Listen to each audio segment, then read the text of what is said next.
Ya Ali Madad, my dear friends, welcome once again to the Esoteric Study Circle. Today we gather in reflection on a truly historic and luminous moment, the Farman Mubarak of Mawlana Shah Rahim al-Hussaini, Imam, delivered during the Youth Mulaqat in Paris, France, on July 12, 2025. This was not just a gathering, it was an unveiling of blessings, of wisdom, and of eternal guidance. In this Farman, Imam spoke to the youth with love and clarity, reminding them that they are not only the future of the Jamat, but also its present light. Together we will journey through the Imam's words, both in their exoteric guidance and their esoteric depth. We will discover how each instruction, each blessing, and each reminder is not just advice for daily living, but a spark of divine light meant to awaken the soul. So take a deep breath, still your heart, and join us as we reflect on the sacred message, a message that is as much for us today as it will be for generations to come. But before we begin, don't forget to subscribe to our channel so you can stay connected to every new reflection we share. All right, let's dive right in. We're looking at the Farman Mubarak from Paris, July 12, 2025, a really significant moment. Truly significant, yes. Luminous, as you said. The Imam started with such warm, affectionate blessings, for spiritual enlightenment, success, joy, unity, strength in challenges. The traditional blessings, but given with immense personal weight. And he specifically mentioned the youth, not just the future, but the present light. He said their success brings him personal joy. That's a powerful framing, isn't it? The present light, not deferred potential, but active presence now. Exactly. And then the triple repetition of Kanavidown, that really stood out. It's clearly not just a casual be prosperous, is it? No, absolutely not. From an esoteric standpoint, these blessings, they aren't just good wishes. They're understood as subtle waves, transmissions of divine light, the Nūr, directly from the Imam. Transmissions. And Kanavidown, repeated 3 times. Think of it like a spiritual code. It's an invocation for divine protection, certainly, but also for continuity and for activating latent spiritual faculties within us. Activating faculties, wow. Yes, it's like a divine affirmation, Rooted in that pre-eternal love, that covenant between the Imam and the Jamat. It ensures blessings that go way beyond just the immediate moment. That's a much deeper way to see it. A spiritual activation. Precisely. And speaking of continuity and lineage, there was that very personal moment where he introduced his sons, Irfan and Sinan. He talked about his delight in having them there, seeing the Jamat, seeing his life of service. He wanted them to really understand that connection. What's the deeper layer there? Well, symbolically, it's quite profound. It's a quiet unveiling, you could say, of the transmission of the Nūr of Imamat. Light itself. Yes, the divine light of spiritual authority passing through his progeny. It echoes patterns we see in the Quran, like with Hazrat Ibrahim, Hazrat Muhammad. Lineage is key for spiritual leadership continuity. Right. So it's a subtle but really powerful signal about the unbroken chain of this divine light. It assures the Jamat that the Nūr is always present, eternally living, passed from Imam to Imam. An assurance of that eternal guidance. Okay, exactly. Now, moving from lineage back to the individual connection. The Farman really stressed the permanent spiritual bond between the Imam and the Jamat. Yes, very strongly. He said he's always watching over us, praying for us, caring for both our spiritual and material success. How should we understand this bond on that deeper esoteric level? Well, first, it's ancient. This isn't just a bond formed in this lifetime. It's understood as being forged way back in the realm of al-Astu, mentioned in the Quran, that primordial moment. The Day of the Covenant. Precisely. So the Imam in this context acts as a kind of living mirror. It's through him that the Jamat perceives the divine. This bond is the soul's lifeline, really. It transcends physical presence, distance, time. So it's always there, regardless of where we are. Always. It's the spiritual anchor, guiding the soul back towards its source. That's incredibly comforting. Yeah. And foundational. Which leads to the next point, grounding faith in Quranic values and prophetic ethics. The Imam advised that just remembering we are Allah's creation helps foster humility, gratitude, proper conduct. Why is that specific reminder so powerful? Because the Imam holds the key, the esoteric key, to the Quran's hidden meanings. So when he points to this, he's suggesting something deep. Ethical behavior isn't just, good manners. Right, not just rules. It's about aligning the soul itself with the light of God. And humility, gratitude, these aren't just social virtues, they are spiritual practices. They polish the spiritual heart. Polish the heart. Yes, making it receptive, able to actually receive that divine light, that esoteric understanding. They prepare the inner ground. Okay, and he drove this home by talking about living the faith through action, ethics, honesty, kindness, helping others, cultivating inner peace. How do these daily things connect to that soul polishing? Think of them as activation protocols for refining the soul. A heart that finds peace, that inner stillness or sakina, that becomes a sacred space, a space where God's light can actually manifest. So, peaceful heart, sacred space. Exactly. And when your conduct is ethical, it becomes a reflection of the Imam's light. This, in turn, draws baraka, divine blessings, abundance into your everyday life. So these actions are pathways to transformation, not just good deeds. Pathways, I like that. Now, in today's world, balancing, career, life, all that, with spiritual nourishment is tough. It's a constant juggle for many, yes. The Imam addressed this directly. He advised nurturing the spiritual self, specifically through zikr, remembrance of Allah, the Prophet, the Imams, for strength, comfort, inner peace. What's the esoteric power packed into zikr? Zikr.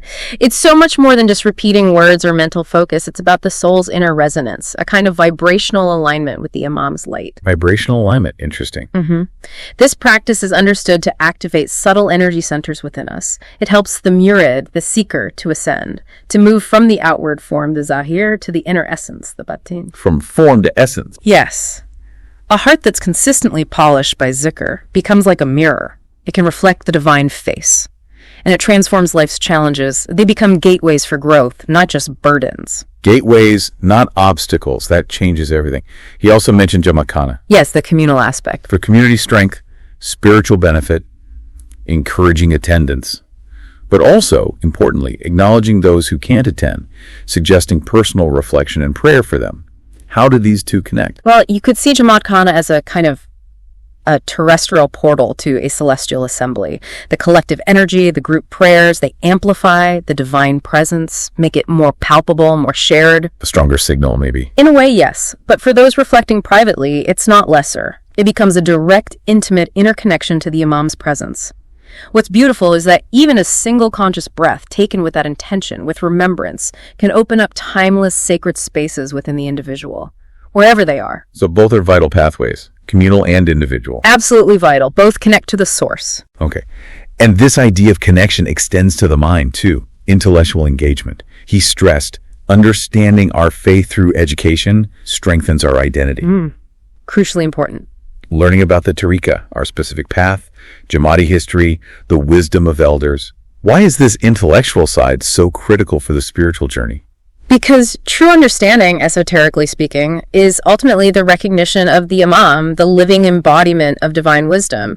Studying the tariqah isn't just history lessons. Right. It's tracing the footsteps of Nūr, of divine light, through time. And this process, it does more than inform the mind. It awakens spiritual memory. Spiritual memory. Yes, that deep knowing the soul carries from the realm of spirits. It helps us understand our place, our connection within this vast, luminous lineage. It contextualizes our journey. Wow. Okay, so learning is remembering, in a way. In a very profound way, yes. Now, shifting gears slightly to how we engage with the wider world. The Imam talked about challenges like rising nationalism, anti-Muslim sentiment. Difficult realities, certainly. His advice was to remain rooted, welcome newcomers, and be active, loyal citizens. How does this connect to an esoteric viewpoint? Well, esoterically, pluralism embracing diversity isn't just tolerance. It's seen as a reflection of divine unity expressing itself in multiplicity. Unity and multiplicity. Exactly. The Jamat, guided by the Imam, aims to be a vessel of divine love. Differences aren't erased. They're woven together into a stronger, more beautiful unity. It reflects what you might call the spiritual cosmopolitanism of Imamat. Spiritual cosmopolitanism. Deeply rooted in faith, yet open, embracing, contributing positively to the whole tapestry of society. That's a powerful vision. He also talked about language, fluency in national languages, English for opportunities, but also preserving mother tongues. Yes, language holds significance too. What's the deeper layer there? Language carries spiritual vibration. Words spoken truthfully, ethically, can actually become acts of remembrance, a form of living zikr. English, as a global tool, helps carry the light, the message, to the wider world. Okay, outreach. But preserving mother tongues. That connects the soul to its ancestral chain, a chain of light, wisdom, blessings passed down. It maintains a vital connection to heritage and identity. So it's both outward reach and inward rootedness. Both are important. Then, education again, but as lifelong illumination. Beyond exams, curiosity, openness, never stop learning. What's true education, esoterically? True education, the bāṭin of education, is kash. It means unveiling. Soul unveiling. Unveiling the soul. Yes.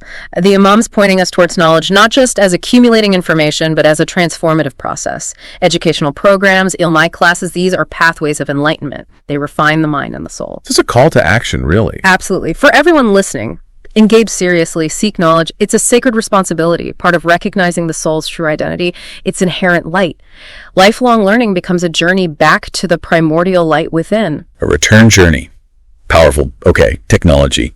Essential, he acknowledged, but critical thinking, careful use, limit screen time, mental health, interpersonal skills, the usual concerns, but what's the esoteric angle? From that perspective, screens can easily become false mirrors. They can pull the soul towards illusion, distraction, the ephemeral. False mirrors. Yeah, I can see that. However, it's not about rejecting technology entirely. When used with discipline, guided by the Imam's ethics, it can be a channel, spreading light, connecting the Jamat globally. The real struggle isn't technology itself. It's about where the soul directs its gaze. In every moment, there's a choice.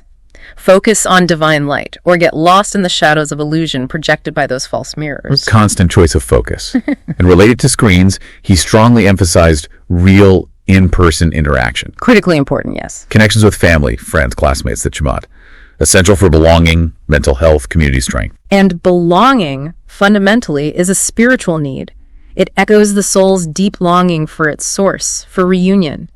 In those real face-to-face interactions, hearts can align. They collectively reflect the Imam's light. Like mirrors reflecting each other. Exactly. Strengthening the Jamat, amplifying the light, it fulfills that deep spiritual yearning for connection in a way virtual interaction often can't replicate fully. And finally, in this section, environmental stewardship. He noted climate change effects, urging consciousness about our choices impacting the earth. The esoteric truth here. It's profound. All creation is understood as a manifestation of God. The earth isn't just resources, it's a sacred sign, an ayat. Like a verse in a holy book. In that sense, yes, a sign pointing to the divine. So caring for the environment isn't just activism, it's ibadat. It's worship. Worship. To harm creation is, in a way, to veil oneself from the divine face reflected in it. Stewardship is a sacred trust. It's about reflecting God's beauty, Jamal, in how we treat the planet, honoring its sacredness. That frames it completely differently. Not just responsibility, but worship. A sacred duty. Okay, as we approach the end of this deep dive, the Imam's closing guidance, it felt like bringing everything together. Whatever we do, stay close to faith. The anchor point. And then, that incredible assurance. He is always with us, watching, praying, guiding, and knowing our success brings him personal happiness. Yeah. That connection is just immense. It truly is. This is the final seal, you could say, the seal of divine intimacy. The Imam isn't just physically near sometimes. He is the living Ism Azam, the supreme name, the spiritual compass for our soul. The compass. To carry the Imam's light within you means walking with God's mercy literally woven into your being. This isn't just a nice concluding thought, it's presented as the threshold to a new dawn, perpetual illumination for every single murid. A threshold to a new dawn. So let's bring this home for everyone listening. What does this all really mean? This Farma, it's not just advice, is it? It feels more like a map, a cosmic map. That's a good way to put it, a spiritual blueprint. Yeah, where every instruction, every piece of guidance on, ethics or technology or education, it's an outer path.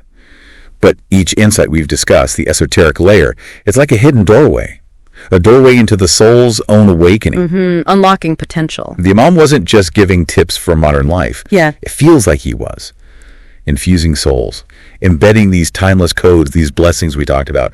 Codes that, when you remember them, when you live them, they open your heart to his constant companionship. It's a perpetual companionship, yes. So this Farman, if you really listen to its depths, it's almost whispering to you, isn't it? It's saying, your soul's never alone. You carry my light within you. A profound assurance. Every act of kindness reflects it. Every remembrance awakens it. Every choice you make for faith secures your eternal belonging. It's like This whole deep dive, it unveils your sacred identity, not just as someone who follows, but as someone who carries divine light. An active bearer. Yeah. An heir. An heir to this eternal covenant. And a co-creator of a luminous future. So to really live this Farman, it's about waking up to who you already are. A soul already embraced, already seen, already guided by the Imam of the time. It's recognizing that boundless light within yourself. It's an invitation to step into that reality fully. Dear friends, as we close today's reflection, remember this. The Imam's words in Paris were not just for that day. They are alive for us now. Every blessing he gave still flows. Every reminder he offered still calls. And his final assurance that he is always with us is a truth that can anchor our soul in every season of life. To carry his light is to walk with God's mercy woven into our very being. This is not the end of the journey, but the beginning of true illumination, a dawn that never fades. If this message touched your heart, please subscribe to the Esoteric Study Circle channel. Your support in subscribing gives us the strength and confidence to continue creating more profound and enlightening podcasts and to bring them to you as quickly as possible. Until we meet again with another luminous message, may you walk in peace, may your heart remain open to light, and may you always feel the presence of the Imam with you.